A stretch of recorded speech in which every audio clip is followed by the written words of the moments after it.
Streaming your love, shout out. Thank you so much, stream.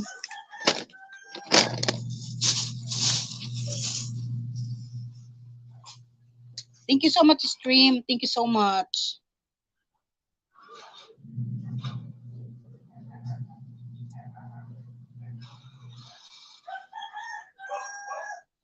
Uy, MG Bicker Vlog, mega love, shout out.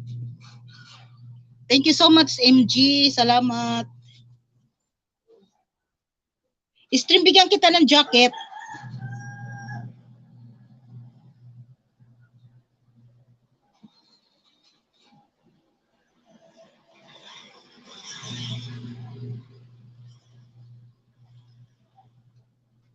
Uy, stream, wala kang ano, wala kang video.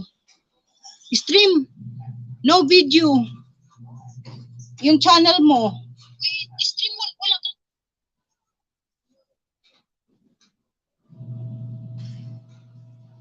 No video. But 70 subscribers ka na. Mega love, shout out po. Thank you so much.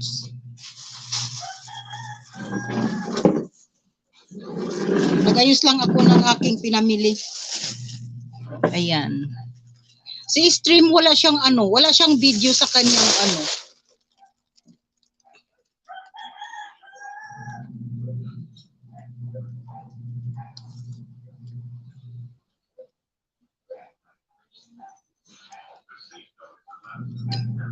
Thank you so much ha, MG Beaker. MG Beaker, baba ka ng bahay para ipin kita. Pag may dadating para maano. Thank you so much ha, MG Beaker. Para madikitan kanila. MG Beaker, baba ka ng bahay para ipin kita. Pag may dadating para maano.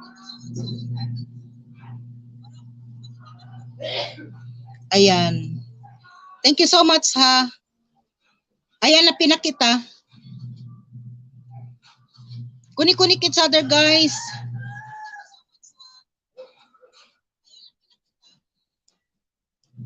You're welcome. Bisaya ka ba? Ano?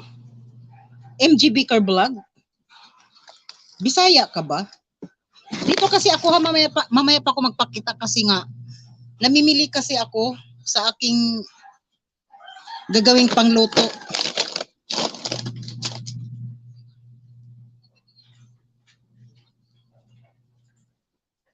Kuni-kuni each other, guys. Sa 2 milyones in the house. Thank you so much. Ayan kay Beaker. O, dito ako sa bahay ni Beaker.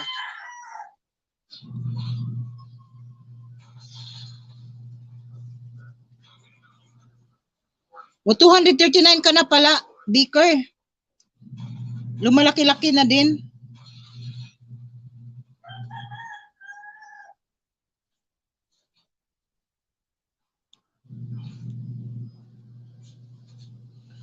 Nandito ako sa ano ha. Nag-play ako sa iyo ng video. Para ano sa WH. Kung sinong kamang nag-hacker ka, itigil mo na yung ginagawa mo. Ay, bakit nahack ba yung channel mo? Beaker? Marunong ka magbisaya. Kasi Bisayang dako din ako. Bisayang dako. Nanay Isper Vlog, mega love shout out. Oy, thank you so much Nanay Isper Vlog. Thank you so much for coming.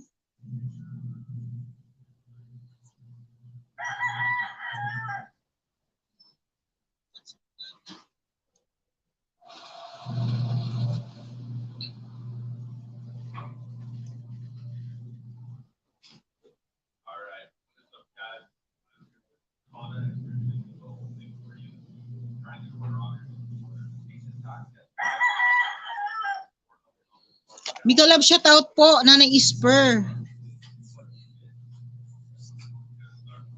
Thank you so much. At ako hindi mo na nagpapakita kasi namimili po kasi ako ng mga kailangan ko sa pagluluto. Inaayos ko muna. Thank you so much sa inyong lahat, guys.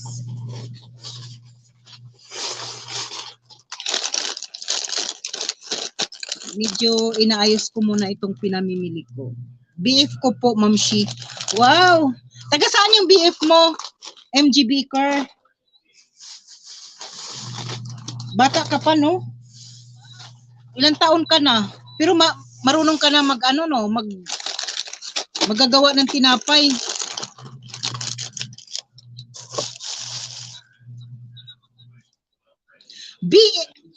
BF? Hindi girlfriend? Bakit BF? Di ba lalaki ka?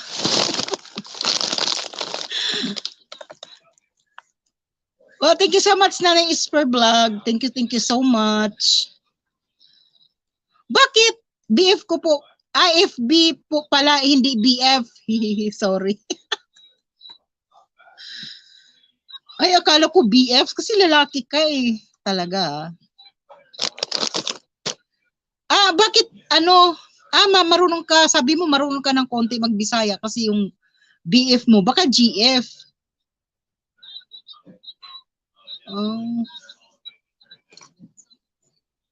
Talaga. Dito ako nag-play sa iyong Dumaan lang para sumuport. Oy, thank you so much Nanay Isper. Thank you so much. Thank you so much sa support Nanay Isper. Thank you. Malaking bagay na po yan, Nanay Isper. Ayan, nagbabalang bay si Nanay Isper. O, tutusukan ko yan, Nanay Isper. Ayan, MG Beaker, dikitan mo yan si Nanay Isper. Mabait yan. Tusukan ko na rin yung kanyang binaba.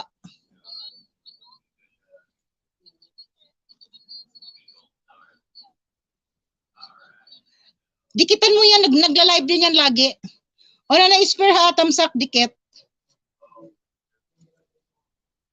Ayan, nandito ako sa vegan heritage ni Nanay Isper. Ayan. Maganda yung dyan sa vegan eh.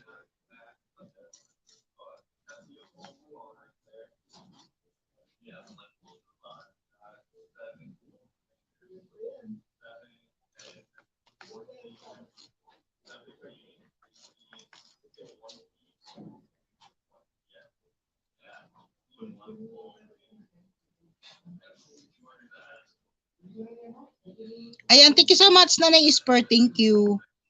Ayan sa vegan heritage, ang ganda ganda dito sa vegan. Nandito ako Nanay Isper, thank you so much sa iyong support. Malaking bagay na po 'yan.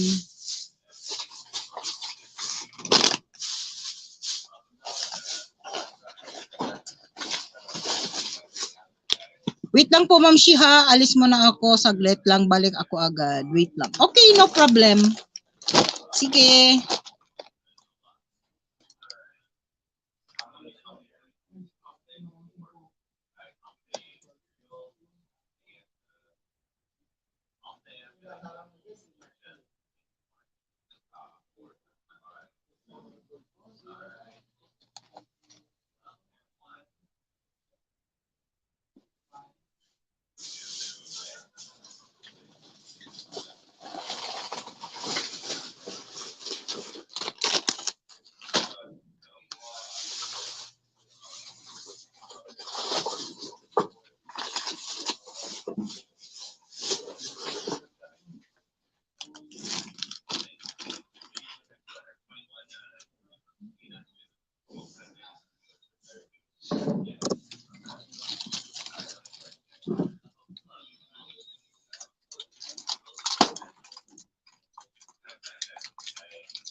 Nanay is per vlog. Ano ba?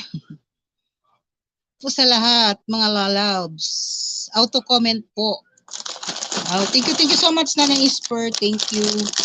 Nag-aayos pa po kasi ako ng pinapamili. Kaya mamaya na po ako magpapakita. Tapusin ko lang po itong pinamili ko.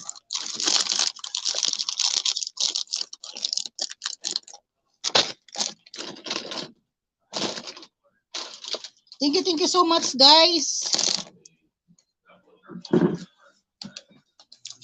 Thank you so much sa support na ng Isper. Thank you.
Hindi po ako nagtatago. Inayos ko lang po muna yung pinamili. Kasi galing pa po kasi ako ng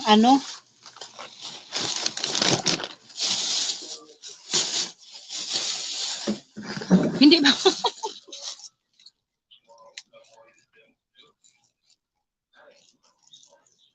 Ito po.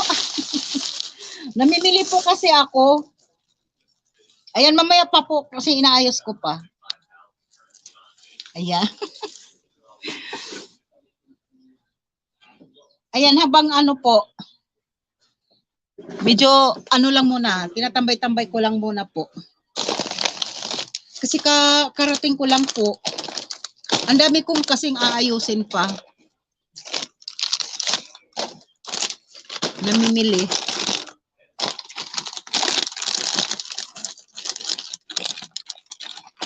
Thank you so much, Nanay Isper, ha. Thank you so much. Thank you po sa support. Thank you.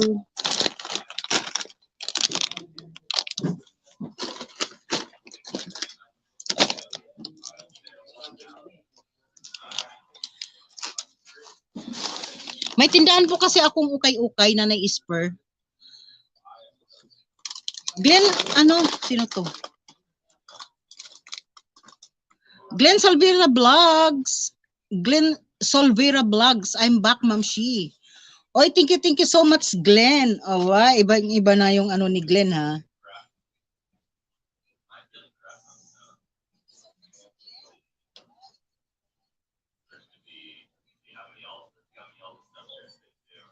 Thank you so much, Glenn. Pakita mo, okay mo, baka magustuhan naman. Kaya lang malayo po kayo eh. Malayo po kayo. Yung iba kasi inaayos ko kasi nga dadalhin ko sa kabilang street namin. Marami po from Dubai po ito. Bili nga po. Ano yun? Magkano po ito loaded? Yung malaki, maliit? 9. Isa nga po. Yung white or yellow? What? White. White. Okay, ito.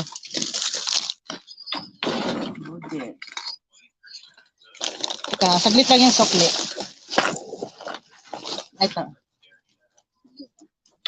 Kaya din na Isper ba, may konti din akong tindahan, konti. May ukay-ukay.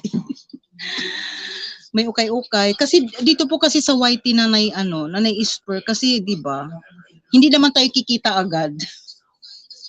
So kailangan din talagang kumayod.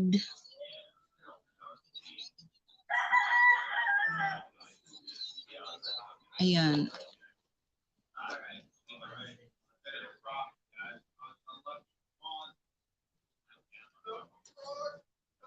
Ito po yung nakaharap. Teka ha, wait.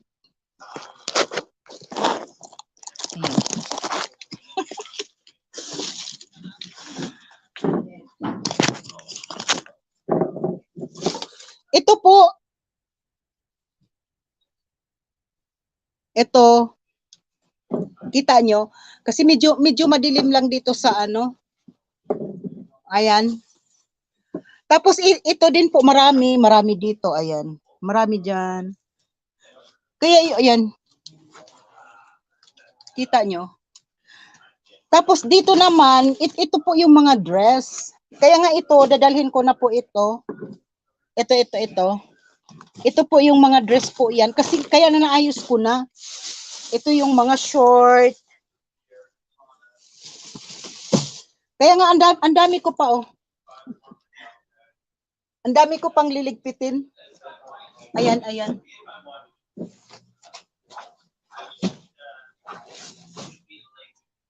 Ayan po.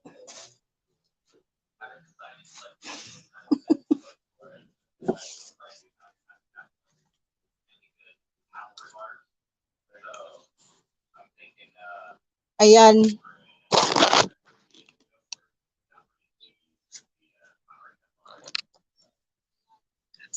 Saan? Ay, hindi mo nakita? O, ayan po.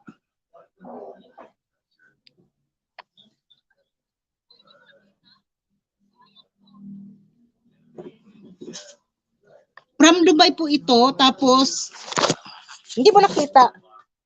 Tapos, ayan.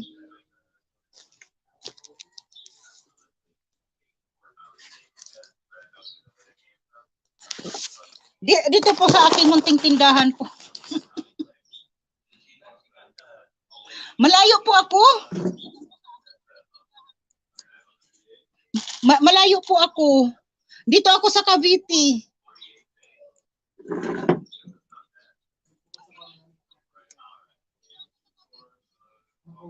Sa Cavite City po ako. Hindi pa kasi ako nakaayos. So, pero ano talaga, kasi nga, namimili ako. Tapos, itong mga ukay-ukay pa, inaayos ko pa. Ano ito from Dubai? Itong ukay-ukay ko is from Dubai po. Ano talaga to? Bagong dating po from Dubai. Ayan.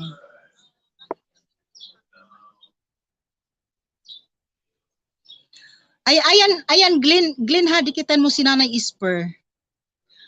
Kaya alam mo na, Nanay Isper, bira lang ako magla-live sa ngayon kasi siyempre, di ba? Unahin muna natin yung kikita tayo kaagad. Kasi dito kasi po sa YT, di ba? Tsaga-tsagaan na muna tayo, hindi naman tayo kikita kaagad dito. So, ano lang. Glenn Servira Vlog, okay po. Ayan. Kuni-kuni kids other guys, mamaya na po ako magpapakita. Matagal pa naman ako, magpo 4 hours. Hanggang 3 hours naman ako. Kaya ayusin ko muna ito na yung pinamili ko. Kasi nagkagulo-gulo pa itong ano. Pati yung mga ukay-ukay kasi, dadalhin ko to sa kabila.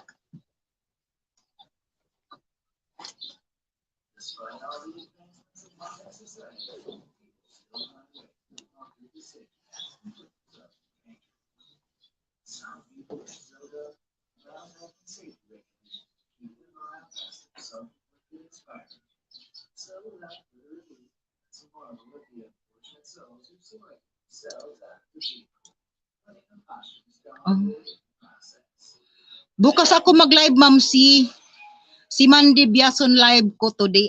Okay. May ano ba kayo? May grupo kayo nila ano? Nila ano? Josefina Adam?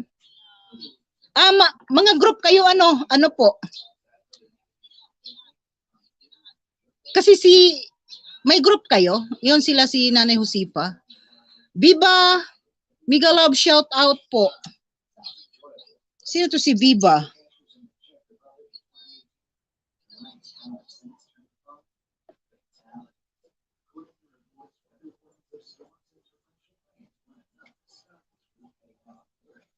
Bigyan kita jacket, Viva.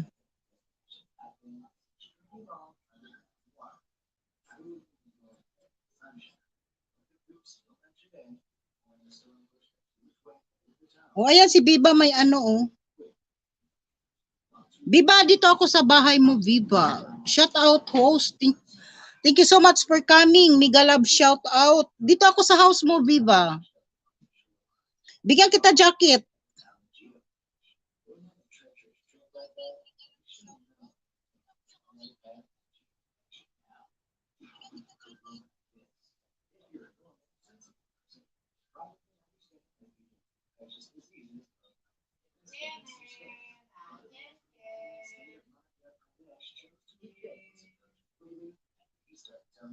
May jacket ka na, Viva.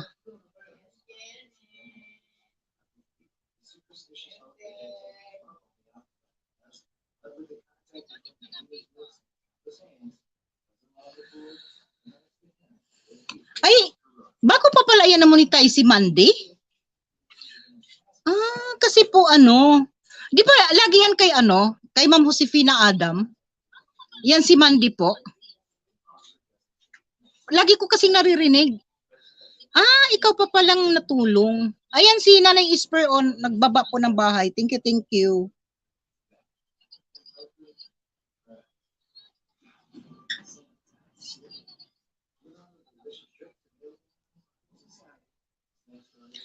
Ay kayo rin po pala natulong kay Mandy kasi ano, 'di ba parang lagi yan siya kay kay Ma'am Josefina Adam. Lagi po siya sa live. Kaya lagi ko kasi naririnig pangalan niya, o Mandy. Ganyan, Mandy. Ay ganun. Akala ko kasi ka-group niyo si Ma'am si Ma'am Josefina Adam. Ka-grupo niyo po. Ayan. Kunik-kunik each other, guys. Kay Ma'am Nanay Isper Vlog.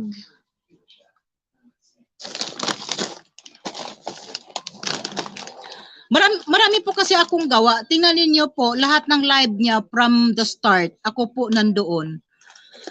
Nino po ni Ma'am Josefina o kay Mandy? Kay Mandy po?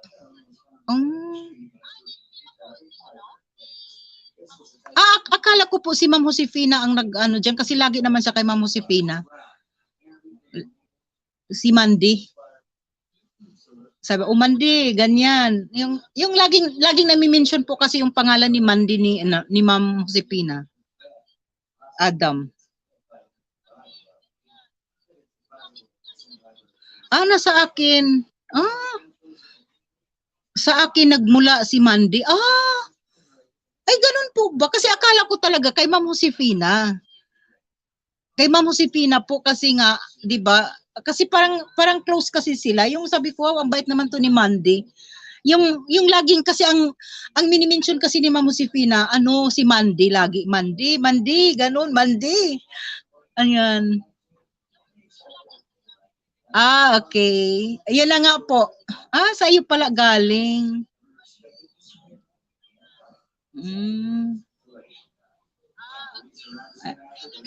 Di maganda po.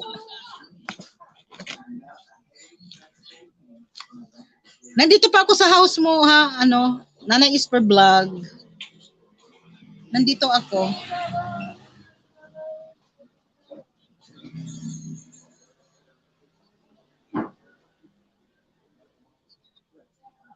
Viva, ayan, nagbaba po si Viva po ng bahay. Please kunik-kunik na Nanay Isper Vlog.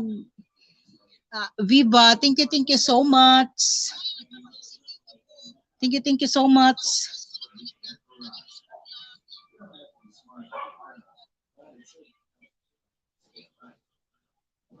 Laki na ng bahay ni Nanay Isper, 6.99.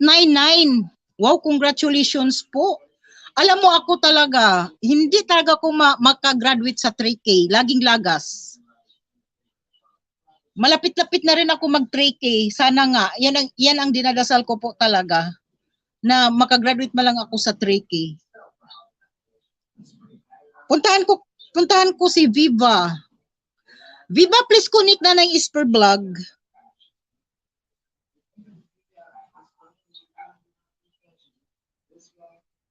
Patusok na lang sa nakapin, guys.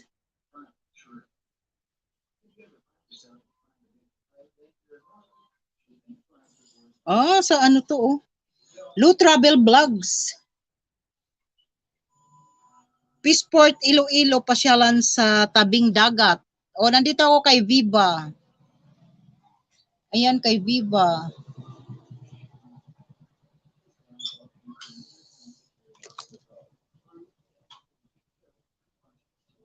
Thumbs up dan, Viva.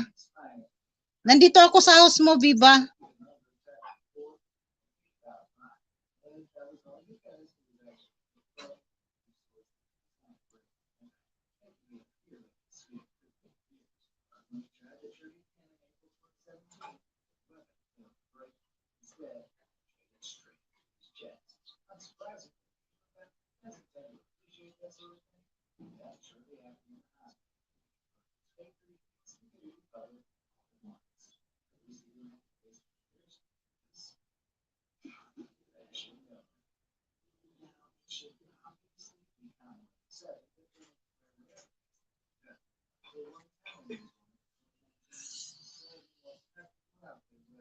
Una na isper dan pulpak.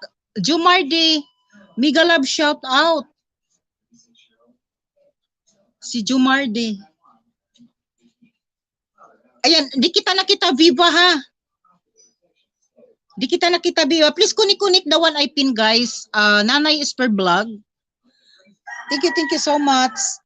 Dikitan ko na yung main ko sa iyo ha, Viva. Dito ako sa house mo, Viva.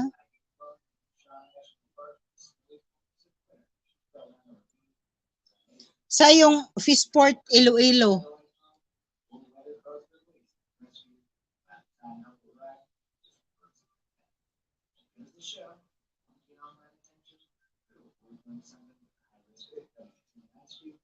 Full pack Glenn sa breath mo, nakatutuwa ka naman. Ito talaga si ano.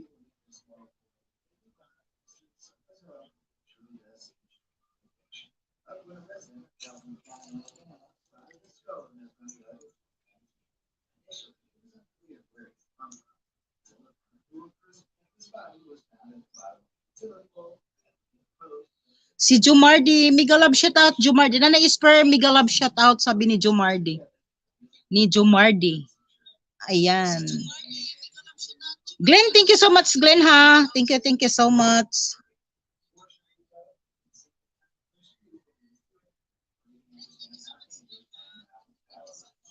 Thank you so much sa inyo dyan, sa support nyo po. Thank you.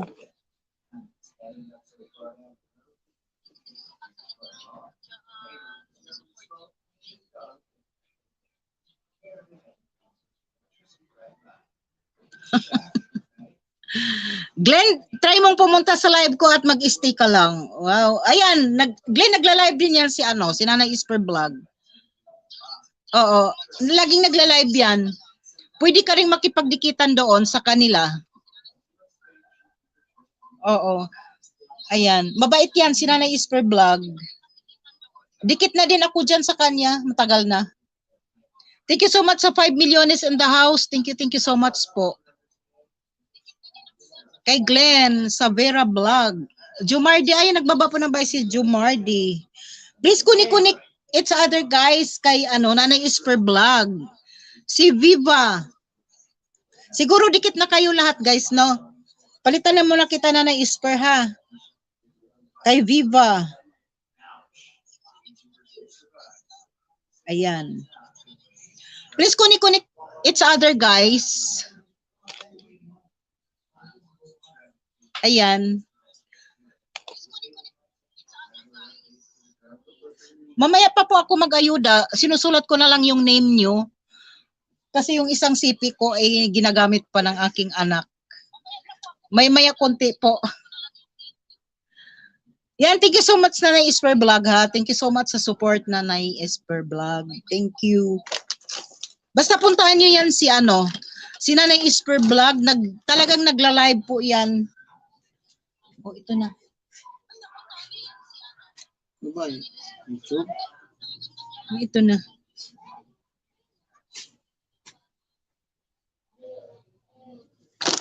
Ayan na, Francis. Ay, ginawa ko.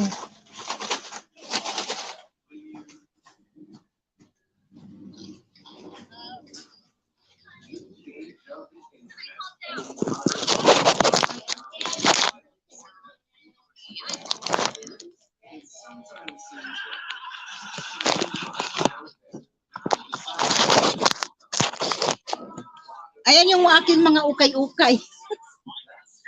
Hindi pa ako nakaano, oh.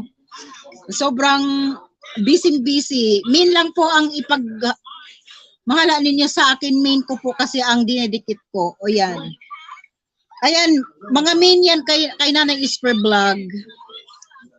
Thank you so much. Ito po yung aking ukay-ukay. Marami din po yan. Sobra. Nandun pa yung iba.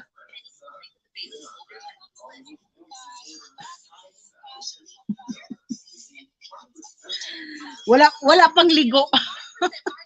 Super busy po talaga, super busy. Ito pa yung pinapamili ko, hindi ko pa naayos.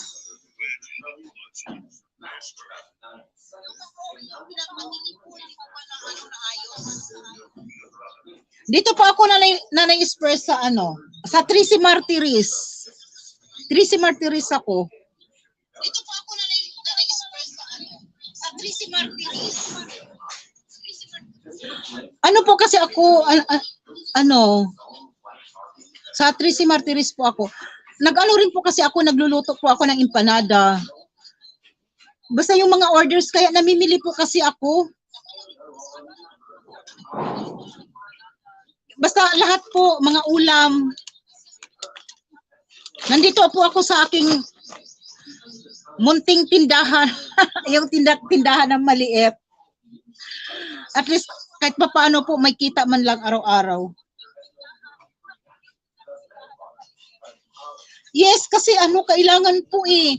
Kasi di ba sa YT, hindi naman tayo kikita agad. Kahapon, ang dami kong gawa na empanada kahapon. At tapos, empanada, chicken, pork, tuna. Kaya ang kapartner ko naman, yung mag-aano ng dough, yung anak ko. Kasi kikita tayo agad eh. Tapos yung ukay-ukay ko, dinadala ko rin. Katulad kaninang umaga, kay kauwi ko lang talaga, namimili na naman ako. Ayan, hindi ko pa nga naayos. Ang dami ko pang iaayos dito sa tindahan. Ito pa yung mga basta konting lang po, kahit papaano, kahit piso-piso lang na dumarating. Napaka mahalaga na po yan, pang araw-araw.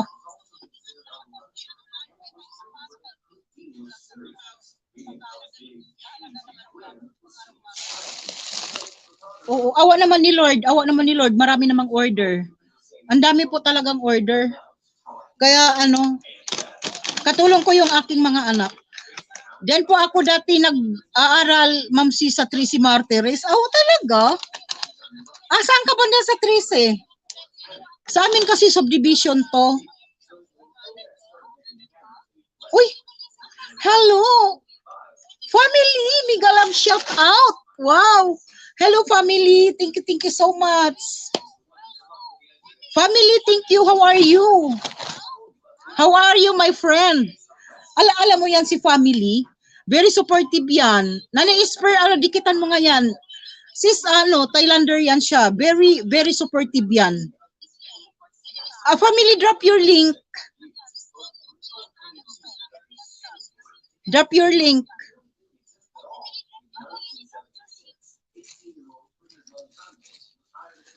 I'm here in my store. Sari-sari store. Ayan. Just address. From Dubai. Ukay-ukay. Ano ba yan? Ukay-ukay. Yeah, I'm good. How are you? How about you? I miss you. Thank you so much for coming. Alam mo na, please connect na ng Isper Vlog. Ayan, nakasubscribe na si Late Fa sa iyo matagal na. Oo, kilala mo siya? Alam mo, very supportive yan talaga. Very supportive yan si family. Talaga. Very supportive.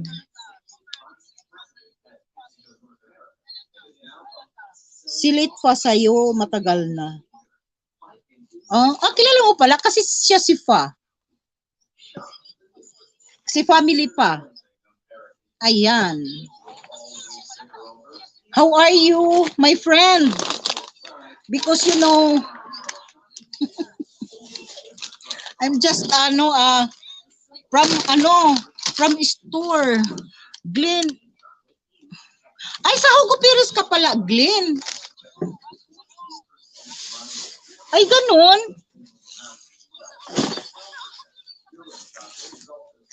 Sa Hugo Perez ka pala. Kami naman dito lang kami sa sa 3C sa may Barangay Inocencio.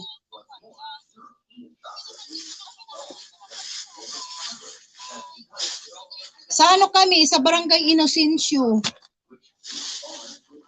Kami, ayan mga asukal. Family, thank you. Ayan, nagbaba ng bahay. Si Glenn, please connect family pa. Family, Glenn, dikitan mo yan si family. Very supportive. Ayan, nagbaba ng bahay, Glenn. Mabait yan. Thailander po yan. Thailander.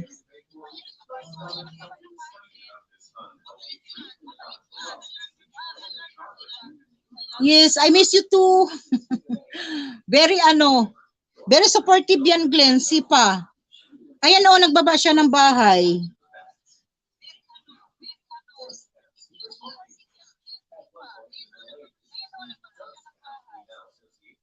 Ayan nakapin na. Please kunik the one I pin. Ayan, family. Bibs Jean Channel, mega love shout out. Wow, thank you so much, Jean, for coming, Jean. Thank you. I am in Thailand now. Wow. Really? Ayan. Nandun pala siya sa Thailand. Wow, thank you so much. Your country.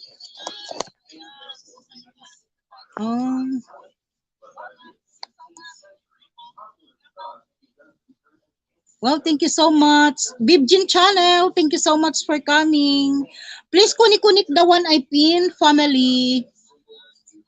Family, sis very supportive yan.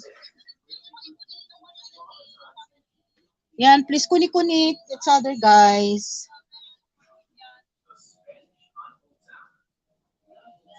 Ayan, Glenn, family, Glenn already connected to you. Si Glenn, Salvira Vlogs. Ayan. From Thailand yan, Glenn. Mabait yan. Softer. Very organic yan. Si family pa.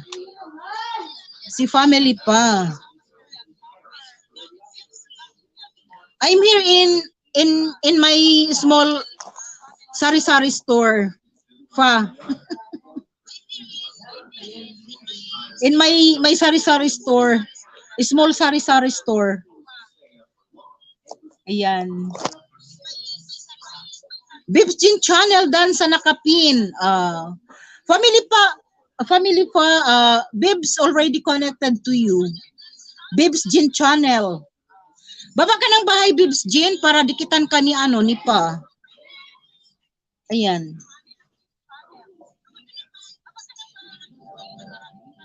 Ni Fa. Ayan.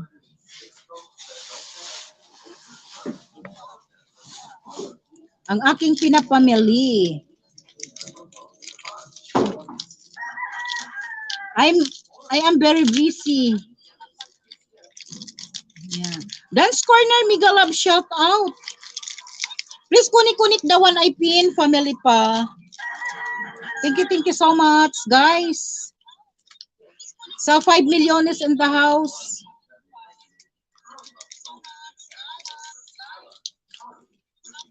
Thank you so much.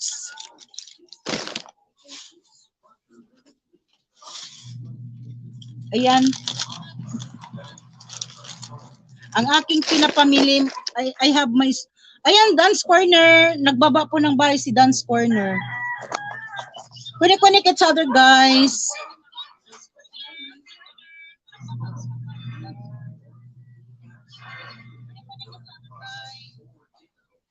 Family pa. Nakaharang pa ako, family pa. Dance Corner, thank you so much.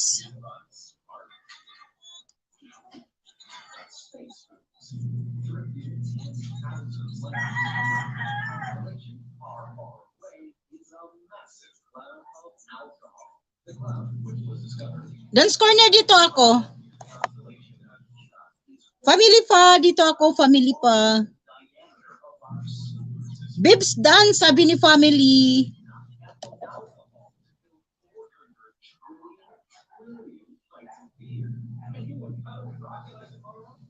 Family, I'm here in your house. My work for today. Ayan. Dance Corner, dito ako. Dito ako sa house mo, Dance Corner. At saka si family. Ayan. Wow, very nice. So, nice view. Family, nice view. Ayan. Your video. Ayan. Bibs Channel. Dance Corner Dance, sabi ni Bibs Jean Channel. Ayan. Kunik-kunik each other, guys. Ayan. Nandito po ako sa bahay nyo, ha? Dance my old friend. Okay. Sabi ni family, old friend na siya si Dance. Kunik-kunik each other, guys. Ayan. So, kapapamili ko lang kasi dahil hindi ko pa na yung mga pinamili ko. Ayan. Ayan, nagbaba po ng bahay si family. Is kunik-kunik the one I pin. Family. Ayan. Wow, thank you so much, family, for coming. Thank you so much for your all support. Thank you, family. I miss you. Dance Corner, dito ako dance. Ayan, kunik-kunik each other, guys. Ayan, namimili si Aki. Coffee. Ayan, from grocery.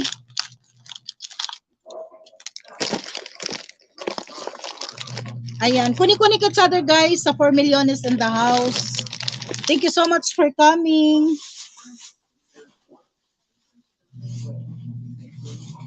Ayan.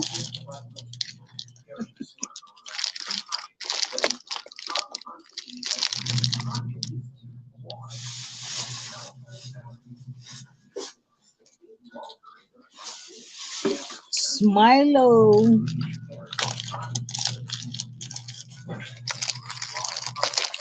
Ayan. Miss you always, my friend host. Me too also. Thank you so much.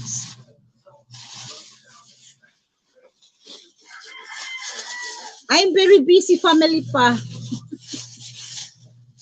Super busy. Ayan. I'm from grocery. Ayan. Super busy. Coffee. Nanay is per vlog dan. Sabi ni ni Bibs Jean Channel. Mega love shout out sa lahat po. Thank you so much for coming.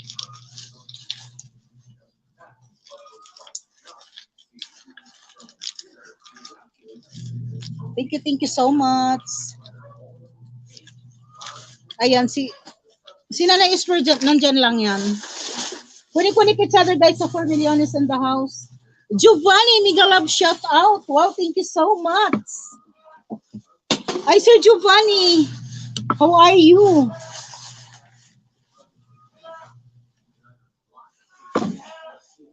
Thank you so much sa 5 Milliones in the house. Thank you so much.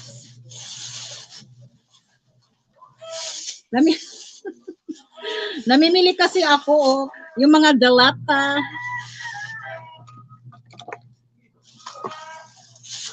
Hindi ko pa kasi naayos. Ayan.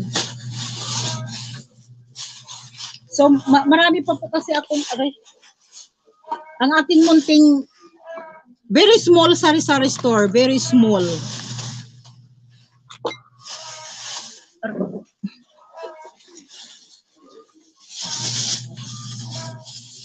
Ayan, kunik-kunik each other guys. Kunik. Ayan yung mga ang aking mga pinapamili.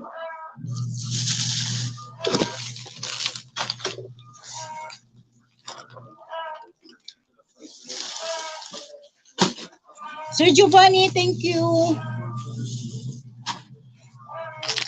Kunik-kunik each other guys. Kunik.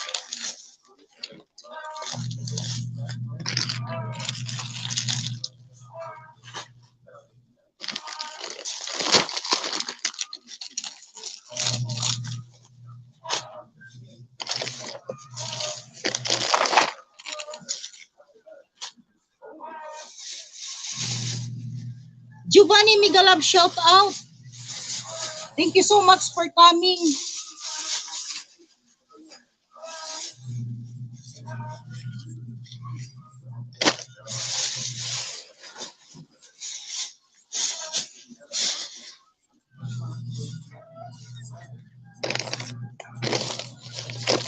Kunik-kunik each other guys. You open up shop. Yes. Yes. I have also this one. Ayan.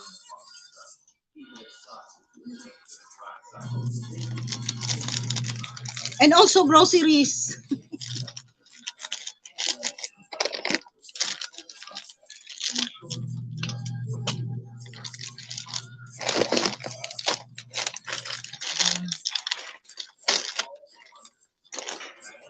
This one also.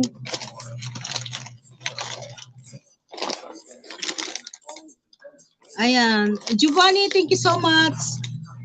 Thank you so much for always support Sir Giovanni.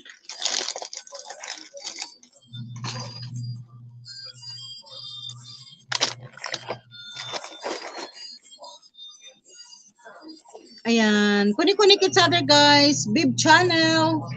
Family, thank you. I'm very busy family.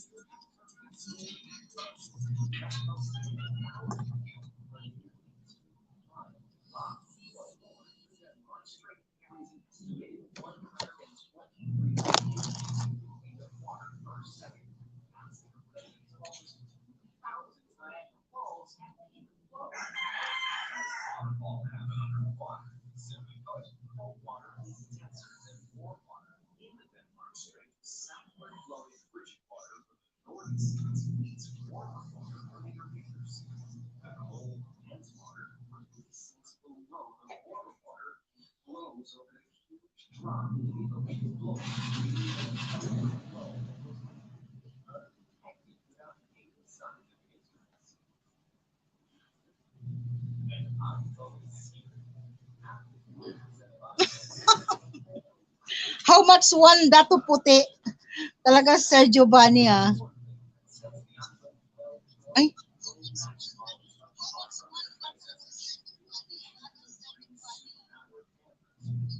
Bibs din channel, Migalab shoutout po sa lahat. Natatawa ako kay oh you have dato puti, soy sauce, and, and litra pack. Thank you so much Sir Giovanni, thank you. You're very kalog. Sobra.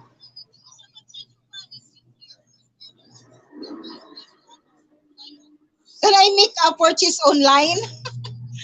Yes, okay. Sir Giovanni. Maraming okay oh. This one. Ayan.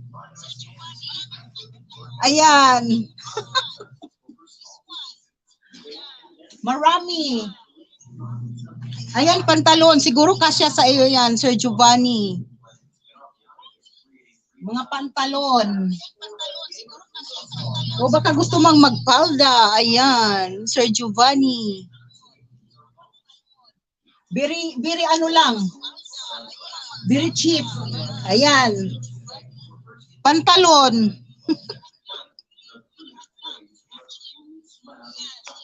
SCTV, Mega Love, shout out. SCTV, thank you so much. Ayan si Giovanni, oh. Pili ka lang. Imported ito.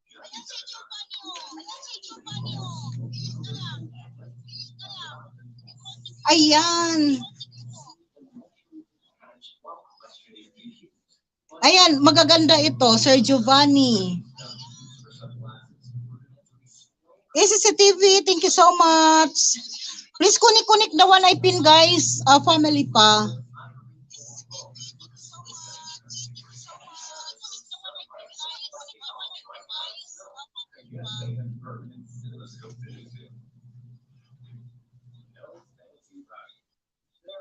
Marami. Ay. Ayan pa, Sir Giovanni. Ano siya, original? Original.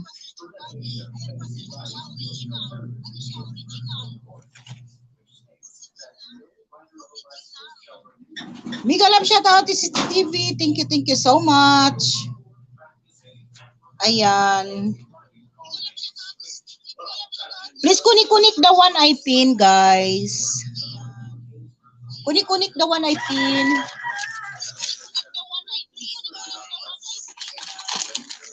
Ito, ipang sasabit ko to.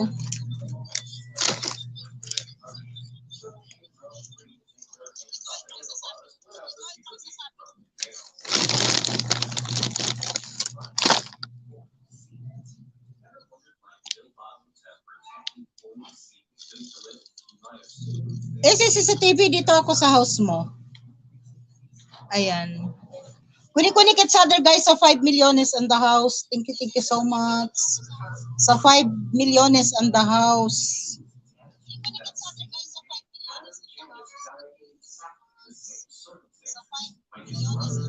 Yeah. CCTV, I'm here in your house. Ayan. Thumbs up, done.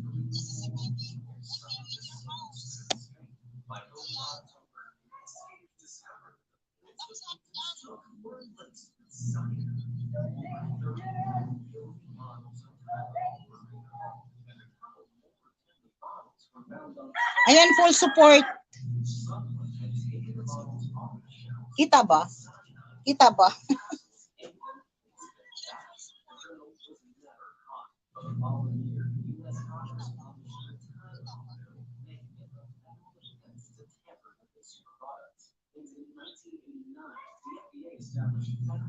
Are those goods really come from UK? Wow. Ang galing talagang mag-English na si Sir Giovanni. Sobrang magaling to si Sir Giovanni mag-English. Thank you so much, Sir Giovanni.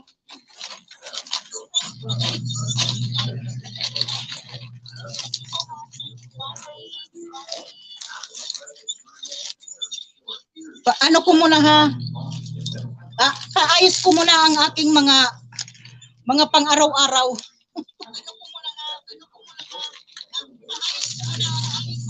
Mga pang-araw-araw na kailangan.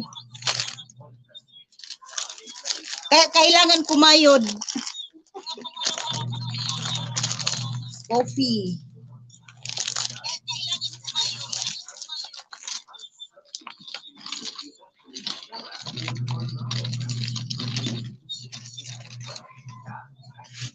Ayan, kunik-kunik each other, guys. Glenn Subira Vlogs, family. Thank you so much. Please kunik-kunik the one I pin. Family. It's very supportive. Family. Milo.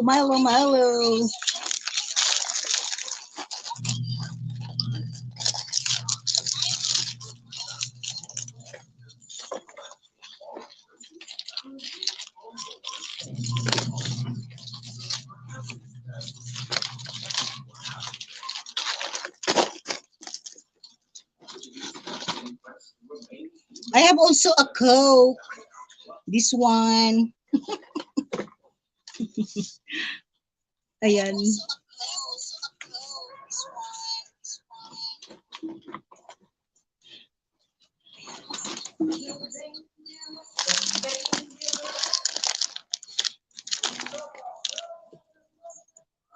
Family, thank you so much. Family.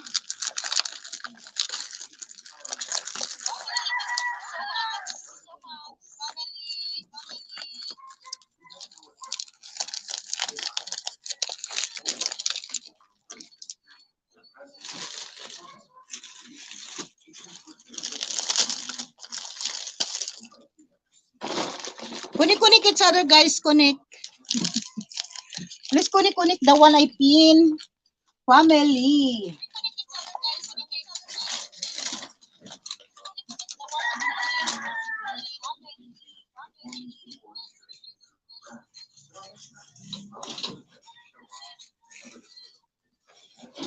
I have also a salt, you know.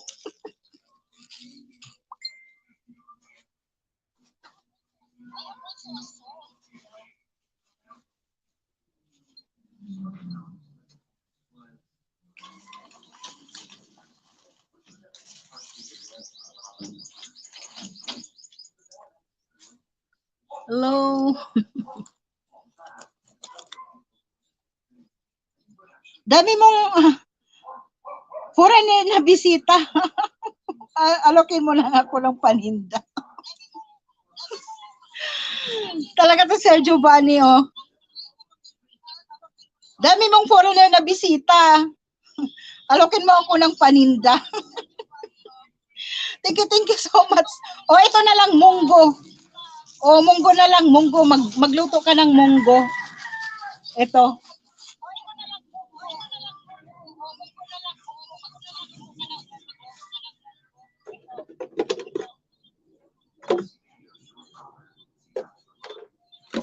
Or kindi na lang. Kindi na lang sa iyo, Sir Giovanni. Kindi.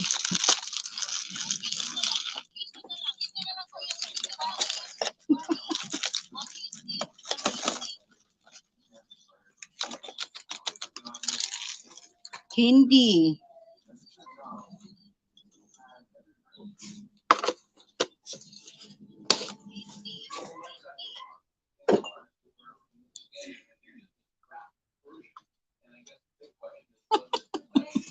Tasting salt is asin.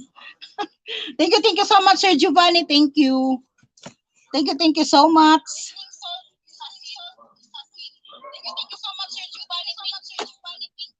Oh, ito na lang sa iyo.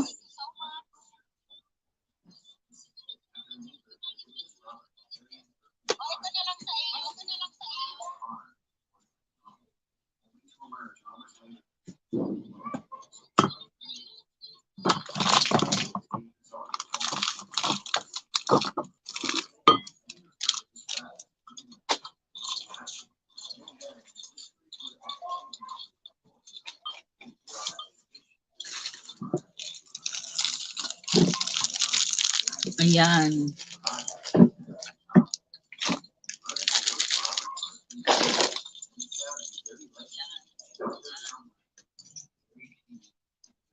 Connect each other, guys. Connect.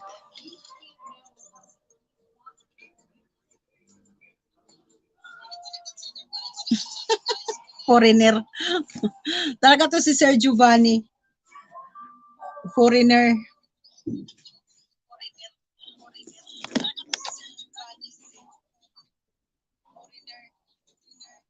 Connect each other, guys. Connect.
Ano na naman yan?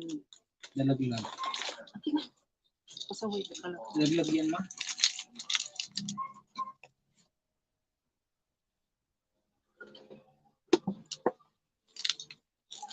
Ma'am, si auto muna ako. Sige, thank you so much, Glenn. Thank you so much, Glenn.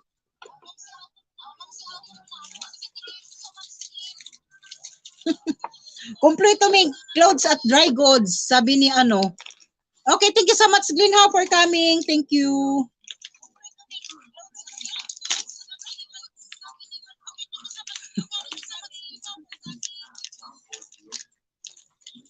Yes, si family.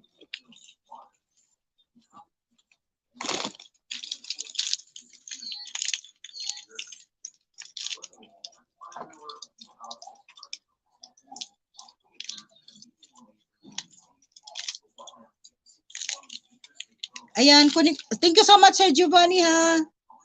Ma'am, okay, sige, Glenn.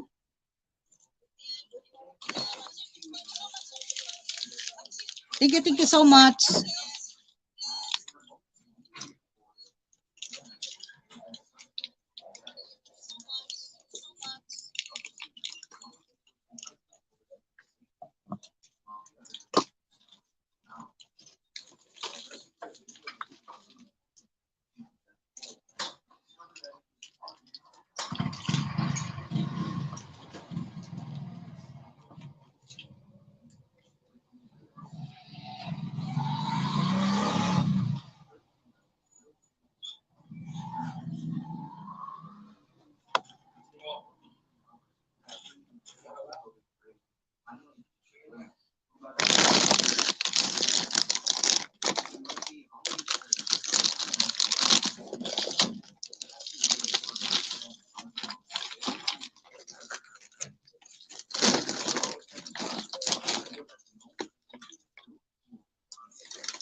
Uy, EP Gamer, mega love shout out. EP Gamer, thank you so much, EP Gamer. Thank you so much, EP Gamer.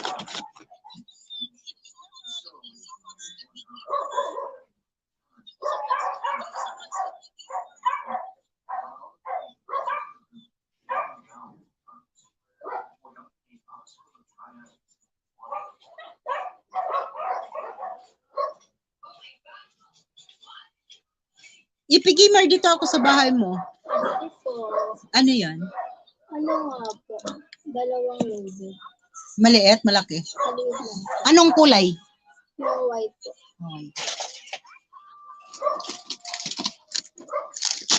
Ito,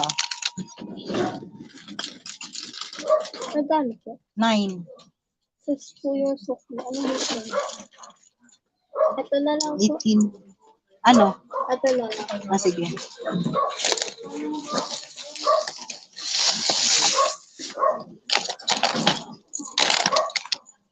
Ito. Thank you. Thank you.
EP Gamer Mega Love shout out. Thank you so much.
Nobody remaining family on that floor claims that everyone moved out out of fear of the supernatural surrounding the incident. Another long-lasting theory was that the two were still somewhere in the building, having potentially taken their lives or just gotten stuck there. And officials believed this for years after the case, assuming that eventually someone would happen upon them. Though that day has never come, and due to the extreme summer heat in the region, it's likely that the smell alone would have led to their discovery by now.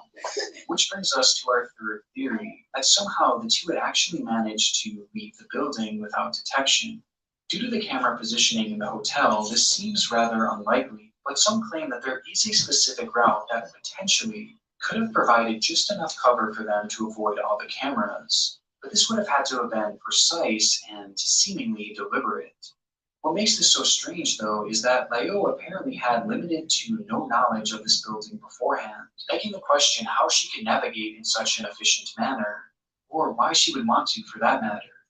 And this is far from the only questions regarding this. Like, why would she even enter this building to begin with if she was just going to leave? And why go to that 11th floor in particular and remove those articles of clothing?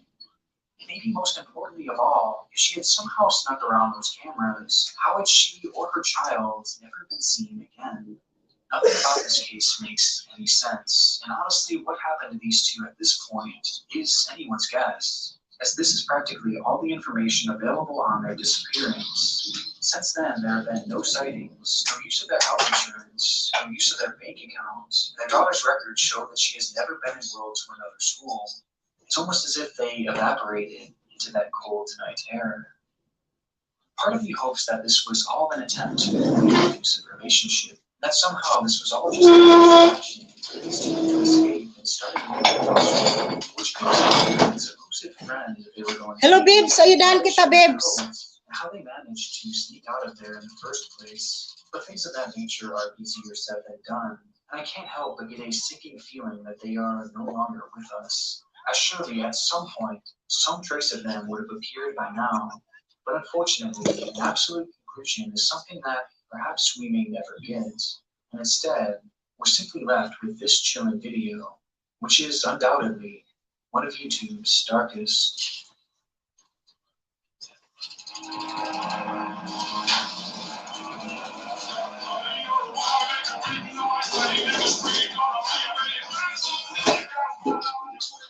The celebration was well underway. December 5th, 2009 marked the 8-year anniversary of the beloved Lane Horse, a roughly 5,000 square foot nightclub located in Pearl, Russia. On the evening of the 4th, the club began to fill with partygoers keen on joining in on the massive party. To commemorate the night, a cameraman and an interviewer would be on scene to document the events of that evening, which they did by first speaking to patrons as they roamed the club, giving their thoughts and opinions on the celebration.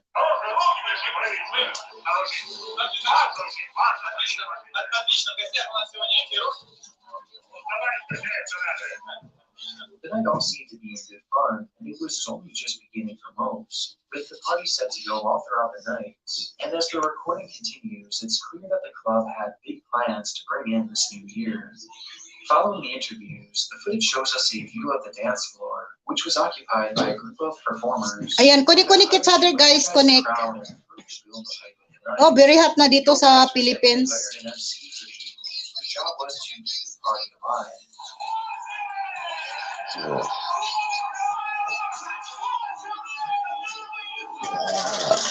Very hot. By this point, over 300 people had made their way into the building as the MC continues the show by joking around with two young women who were clearly guests of the bar, with the cameraman fixing his lens on the three as the crowd watches on in amusement. Babes, start na tayo, babes. Kung nandyan ka pa, babes. But it's at this exact moment that the camera unintentionally catches something far more interesting. Babes, ayudahan kita. Easily missed. Hello, hello, hello. So unimportant in the moment. Hindi pa ako nakapag-ayos. Are fixed forward at the show before them. This woman, standing on the far right of the camera, barely occupying a sliver of the frame, Init, casually very hot. turns her head, only for her eyes to lock onto something behind her. And noticing the woman's bizarre reaction, the cameraman follows her lead and turns the camera in the same direction, revealing this.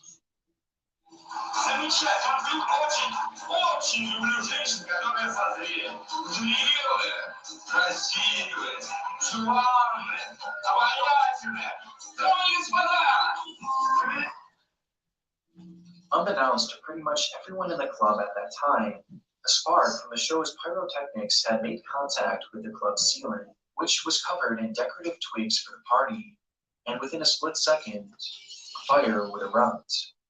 The initial shock caused many to freeze in place for precious seconds, unable to comprehend what exactly was happening. It wasn't until the MC, the same one in charge of keeping that party alive, began to shout, "Ladies and gentlemen, guests of the club, we are on fire, please leave the hall," that the patrons would finally unfreeze.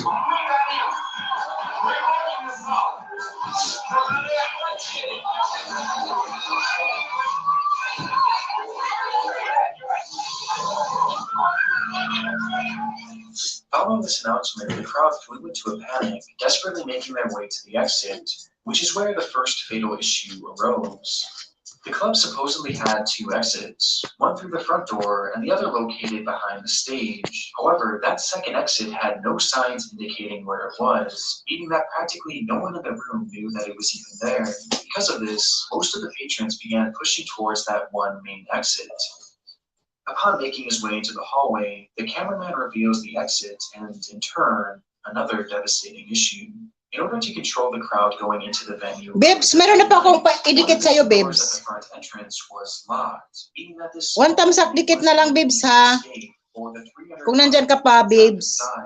And to make matters worse, by this point, the entire venue was now shrouded in smoke. Making a vegetable salad, babes.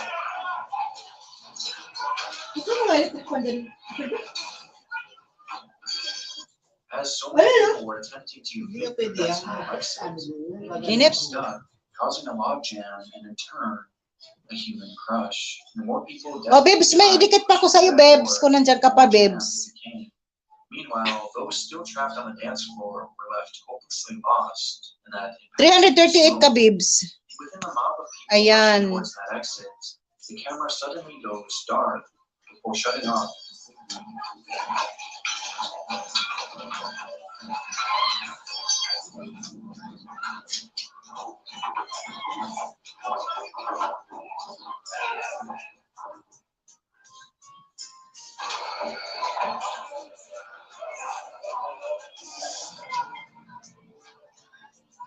Somehow, the cameraman, along with multiple others, were able to squeeze their way out of the exit, as evident when the camera begins to record sometime later. This time, in the middle of the road, revealing hints of the havoc that was occurring both inside and outside of the club. But tragically, this is where one last fatal factor was added to the equation, which was highlighted by a quote from a survivor, one of the very first people to escape the club. After I got out, there were no firemen or emergency services for about 20 minutes. Nobody at all. There were only 2 ambulances altogether. They managed to take 6 or 7 men and left. No more ambulance cars arrived. At least I saw none. Firemen had pulled out a number of people by then. Half clothed, they were simply laid down on the cold asphalt. Nobody cared for them. People were Babes, lying on the one tamsak ground dikit. for an hour and a half, definitely for no less than an hour. It could be that many of them died because of this, because of the cold. It was 16 degrees below zero outdoors. In what has since been heavily criticized, and rightfully so, the emergency response team only fueled the intensity of this disaster. As many of those trapped inside were left to their own devices, and those who were rescued were laid out on the street with severe injuries, and most of their clothes burned off, forced to lie there, unable to move for over an hour in the freezing cold. It's unknown how many deaths were caused by this alone, but if these first-hand accounts are to be believed, it's likely that many were. Not only had the venue itself failed these victims, but the emergency response team had as well. Ultimately, 101 people would die on the scene. Babes, two. And an additional To dikit sa'yo, 55 babes. perished later in the hospital, with the catastrophe amassing a death toll of 156 total people, making it the deadliest fire in Russia since the fall of the Soviet Union. The footage from that night, taken before, during, and after the event, truly account for some of the most disturbing on the site. But 2 moments in particular have always stuck in my mind. The first being that initial stunned reaction from a lady just off screen, as she had noticed what was transpiring before anyone else. And the other being that first reveal of the small fire on the ceiling that would so quickly and so savagely engulf the entire building and claim the lives of so many.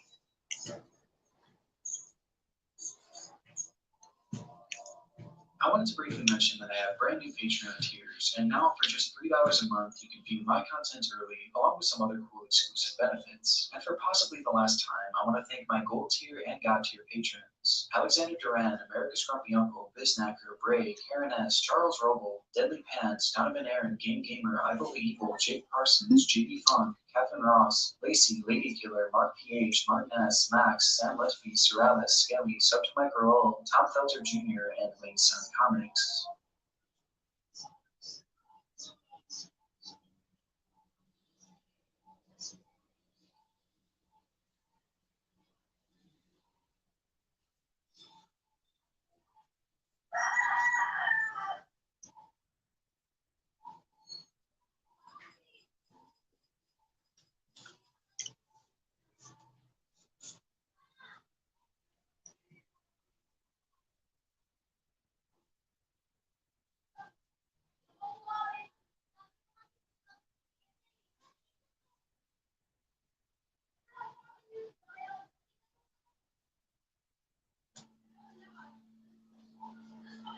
Last year, I uploaded a video entitled 11 of the Worst YouTubers. Despite what the title might imply, neither that video nor this one covers YouTubers who make crappy or subpar content. If that were the case, what culture gaming would be near the top? since I honestly can't stand how obnoxious, woke, and British they are. And I'm British too, so I can complain about them being too British. No. The YouTubers I'll be talking about in this video are actual criminals who have committed acts that range from being corpus and compromising images on their hard drive to straight up murder. Here are 10 more of the worst YouTubers.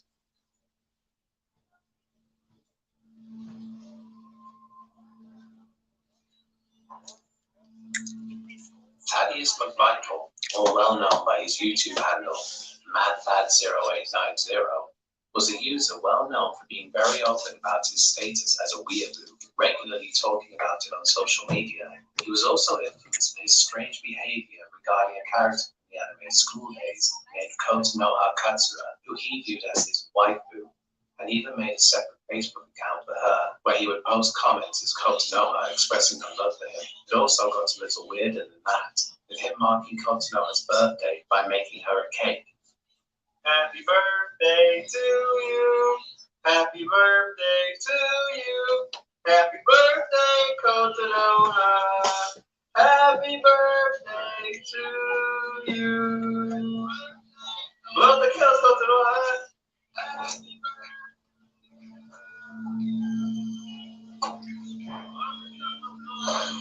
Yay! I love you.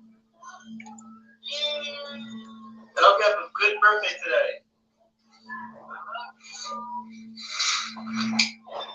Now it's time for a delicious cake with my waifu. Yay! You jelly? And on a more gross level, writing fan fiction in which he engages in sexual acts with her.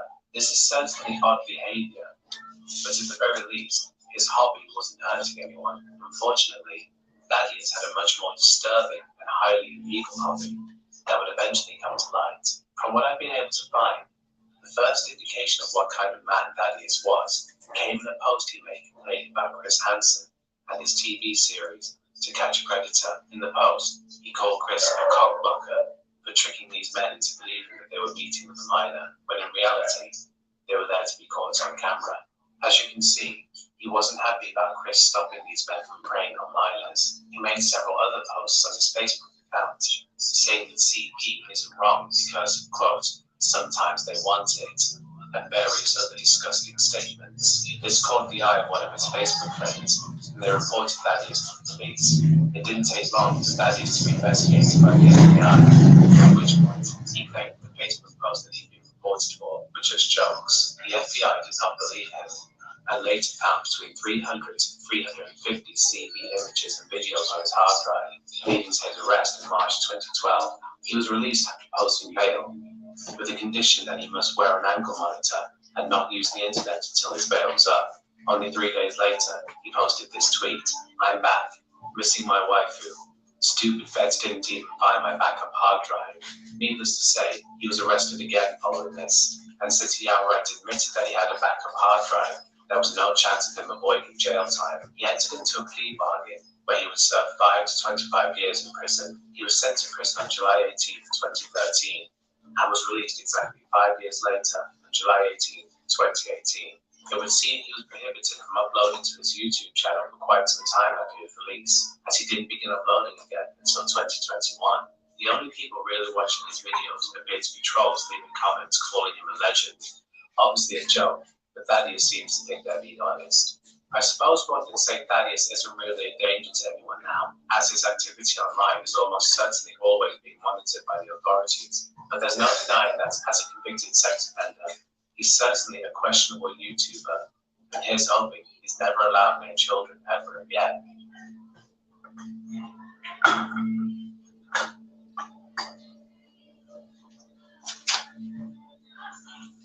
Amos Yi Ping Sang is a former actor, blogger, and YouTuber from Singapore. At the age of only 13 years old, he won Best Actor and Best Film Award for a film he made called Chan. So why did you ask us to get her here? Yeah, I was busy playing Halo Reach. What's up? Boys, we got something bad going on. Please elaborate further. Jen, my best friend, she has cancer. Cancer? Seriously? Cancer? Yes, it seems like she has eaten too much McDonald's, and every time she puts like 5 packets of for her fries, he always buys a double McSpicy with extra soy sauce. It seems that now she has stomach cancer and a huge stomach ulcer is invading her small intestine. The attention he received from the film led to him being cast by Jack Neo in his film We Not Naughty, in which Amos played a character named Amos. Despite only having a minor role in the film, Jack Neo praised Amos as a natural comedian and even allowed him to write his own dialogue for the movie. In January 2012, Amos attracted his first controversy when he uploaded a video to YouTube mocking Chinese New Year, calling it a rip-off of the Western New Year. Hello! In my country, Singapore, we celebrate Chinese New Year on February, which I don't get. We already have a New Year, so why do we have Chinese New Year? It's like somebody from China said, hey, America has a New Year and we don't have one. Oh, let's quickly copy that idea and then make it a festive season for us. He later defended himself, saying the video was just satire. In March 2015, Amos attracted more controversy when he uploaded a video criticizing the recently deceased Prime Minister of Singapore, Lee Kuan Yew. Lee Kuan Yew, contrary to popular belief, was a horrible person and an awful leader to our country. He was a dictator, but managed to fool most of the world to think he was democratic, and he did so by still granting us the opportunity to vote, to make it seem like we have freedom of choice. However, during your rule, you controlled the entire media and education, proliferating nationalistic propaganda on a daily basis. Now, seeing what Lee Kuan Yew has done, I'm sure many individuals who have done similar things comes to mind, but I'm going to compare him to someone that people haven't really mentioned before, Jesus. And the aptness of that analogy is heightened, seeing how Christian seems to be a really big fan of him. They are both power-hungry and malicious, but deceive others into thinking that they are compassionate and kind. Their impact and legacy will ultimately not last as more and more people find out that they're full of bull. And Lee Kuan Yew's followers are completely delusional and ignorant and have absolutely no sound logic or knowledge about him that is grounded in reality, which Lee Kuan Yew very easily manipulates. Similar to the Christian knowledge of the Bible and the work of a multitude of priests. Amos was actually arrested for this and would be charged with the intention of wounding the religious feelings of Christians, obscenity, and threatening abusive or insulting communication, and would receive a 4-week jail sentence. He was jailed again a year later after he was arrested for making blog posts criticizing Islam. He served 6 weeks in prison for this. While there, he was visited by Melissa Chen, a US-based Singaporean activist who gave him documents that would allow him to leave Singapore and move to the United States. When he moved to the US, he was granted asylum after it was ruled that he would face persecution if he returned to Singapore. Amos said that being granted asylum in the US meant he would be able to criticize the Singaporean government without fear of consequences, and planned to upload many videos to his YouTube channel on the subject, knowing the Singaporean government couldn't stop him. It wouldn't take long for Amos to attract controversy of a much different kind, though. In November 2017, he uploaded 3 videos in which he expressed support for pedophilia. Unfortunately for Amos, his activity on YouTube did not go unnoticed by the American public.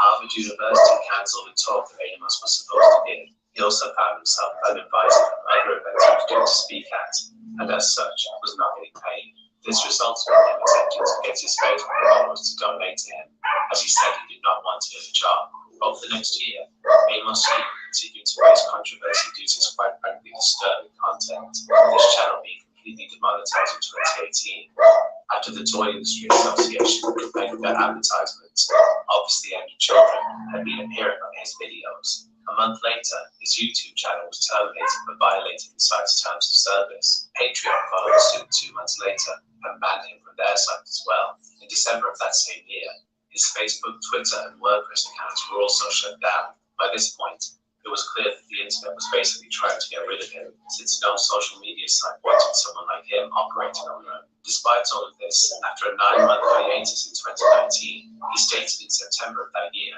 that he was planning on making a comeback with even more pro-pedophilia videos already recorded.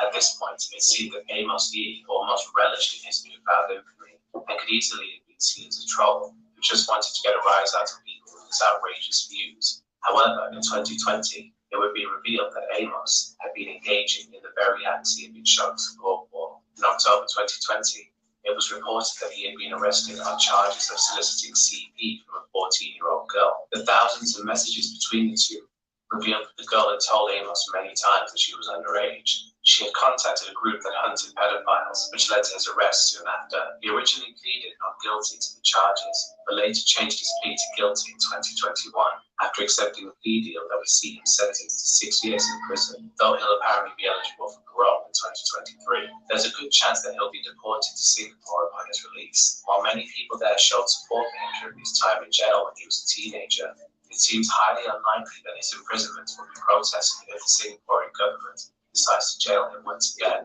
Due to his disgusting actions, it's fairly safe to say that nobody will be coming to Amos Yu's rescue this time, and that he's looking at a long time behind bars if the US government makes the decision to deport him.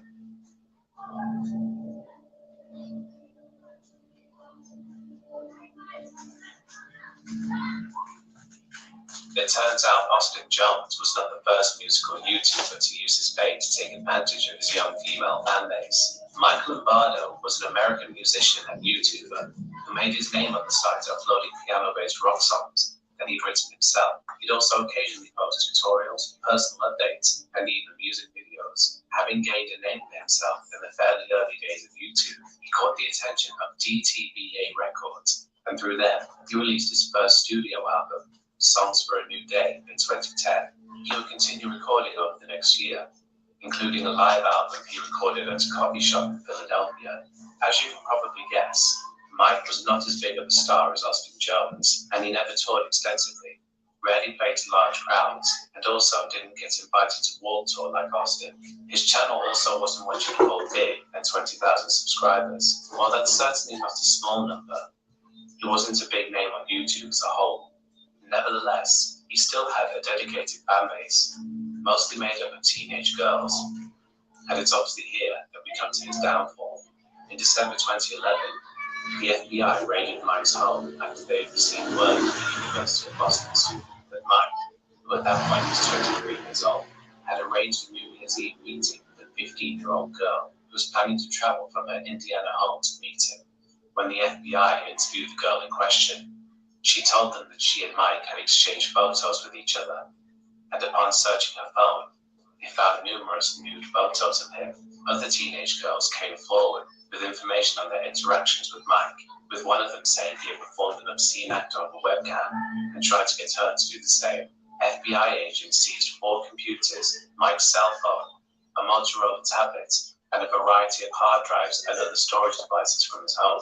He was held in police custody for 5 days before being released. In July 2012, the authorities would return, and Mike was arrested on 11 charges of soliciting CP.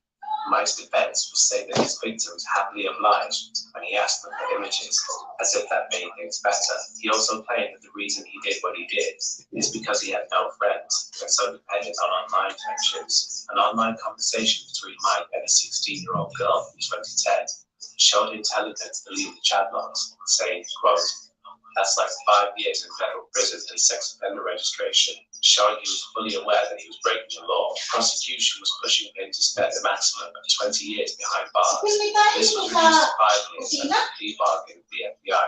It stated he had to hand over all of his computers as well as his phone. Mike began his sentence in 2014 and was released 4 years later in 2018. Since his release, Mike Lombardo has disappeared from the spotlight, having no online presence at all, presumably because his parole probably prohibits him from owning a computer. The majority of his fans will have most likely moved on and forgotten about him now. These days, Mike Lombardo is a relic of YouTube's past, and considering what he did, it's best that he stays there.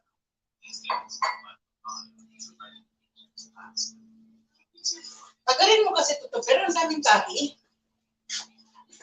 David Rock was a Canadian YouTuber who operated as David's Farm. As the name of the channel suggests, he would film videos showing his daily life working on his London, Ontario farm.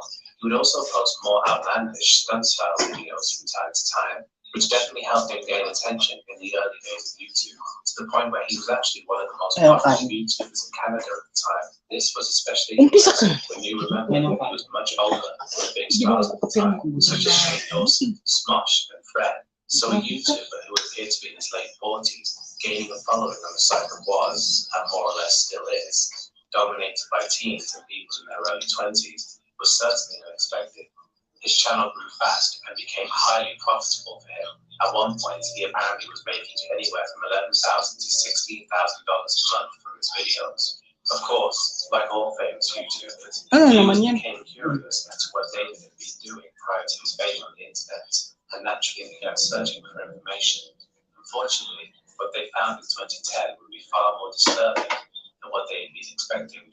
In 1991, David was arrested for producing CP and also for having harmed at least one child. In total, David pleaded guilty to 7 charges and spent 1 year in prison. Upon the information of David's past being made public, many of his subscribers were naturally disgusted to learn that the man who they'd been watching and supporting was, in fact, a convicted sex offender. David attempted to defend his actions, saying that he was suffering from manic depression at the time of the crimes and that he had served his time and paid his debt to society. Several months later, YouTube would terminate his channel for violating community guidelines, though he made another channel only days later, and this channel quickly grew. Shockingly, this would not be the peak of David's infamy on the internet, as 2 years later, he would once again find himself in the news. In 2012, David was once again arrested for possessing CP, though he claimed that these were just nudist videos and that there was no sexual content in the videos at all. In a 16:9 documentary made earlier that year, David claimed he was not a predator and instead referred to himself as a, quote, voyeur, and added that he had enough money to pay his victims to shut up if he was really a predator. Are you a sexual predator? I absolutely say no. Don't call me a pedophile, don't call me other things, call me a voyeur. I've been clean for 20 years. I wasn't doing this stuff all along. I hang out with women. I mean, this is why I have children. It's women I'm after, not children. I have lots of money if I wanted to exploit children. I could certainly pay them to shut up or pay them to do whatever I wanted. Not long after his arrest, his second channel was terminated for a copyright violation. I couldn't find any information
starts to have End ko pa lang?